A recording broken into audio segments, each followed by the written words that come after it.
আপনারা দেখছেন আরকে নিউজ বাংলা। হেমন্তের বিকেলে রাজধানীর সেনাকুঞ্জে সশস্ত্র বাহিনী দিবস উপলক্ষে দেশের শীর্ষ রাজনীতিবিদ, রাষ্ট্রের গুরুত্বপূর্ণ ব্যক্তি এবং বিশিষ্টজনদের অংশগ্রহণে এক মিলনমেলা অনুষ্ঠিত হয়। অনুষ্ঠানে বিএনপি চেয়ারপারসন বেগম খালেদা জিয়ার উপস্থিতি বিশেষভাবে নজর কাড়ে।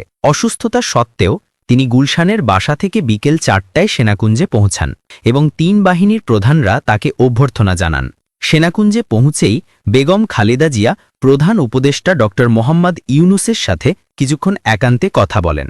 অনুষ্ঠানে আরও উপস্থিত ছিলেন জামায়াতে ইসলামী ও এনসিপি সহ বিভিন্ন রাজনৈতিক দলের শীর্ষ নেতা, মুক্তিযোদ্ধা, আহত ও শহীদ পরিবারের সদস্য এবং 2024 সালের জুলাই অভ্যুত্থানে শহীদ পরিবারের সদস্য ও আহতরা।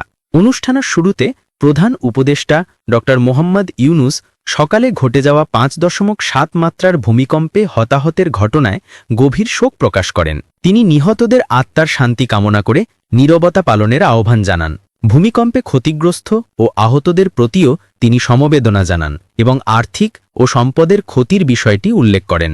এরপর তিনি আসন্ন জাতীয় নির্বাচন নিয়ে বক্তব্য দেন। ড ইউনুস জানান, নির্বাচনকে উৎসব মুখর করার প্রস্তুতি চলছে এবং দেশের গণতান্ত্রিক উত্তরণের জন্য এই নির্বাচন একটি গুরুত্বপূর্ণ অধ্যায় হবে। তার দৃঢ় বিশ্বাস নির্বাচনটি নির্বিঘ্ন ও শান্তিপূর্ণভাবে সম্পন্ন হবে।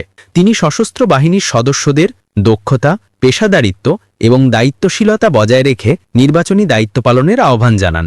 বক্তব্যে ড মোহাম্মদ ইউনুস 1971 সালের মুক্তিযুদ্ধের শহীদদের পাশাপাশি 2024 সালের জুলাই অভ্যুত্থানে শহীদ, আহত ও অংশগ্রহণকারীদের স্মরণ করেন। তিনি বলেন, দেশের স্বাধীনতা ও সার্বভৌমত্ব রক্ষা, দেশ গঠন এবং জাতীয় দুর্যোগ মোকাবিলায় সশস্ত্র বাহিনী দীর্ঘদিন ধরে গুরুত্বপূর্ণ ভূমিকা পালন করছে। মানুষের পাশে দাঁড়ানো এবং কঠিন সময়ে রাষ্ট্রকে সাহায্য করার মাধ্যমে সশস্ত্র বাহিনী দেশের মানুষের আস্থা অর্জন করেছে। সংক্ষিপ্ত বক্তব্য শেষে প্রধান উপদেষ্টা ড ইউনুস সেনাকুঞ্জে উপস্থিত অতিথিদের সামনে কুশল বিনিময় করেন, আর পুরো অনুষ্ঠান জুড়ে ছিল সৌহার্দ্যপূর্ণ পরিবেশ এবং জাতীয় ঐক্যের বার্তা।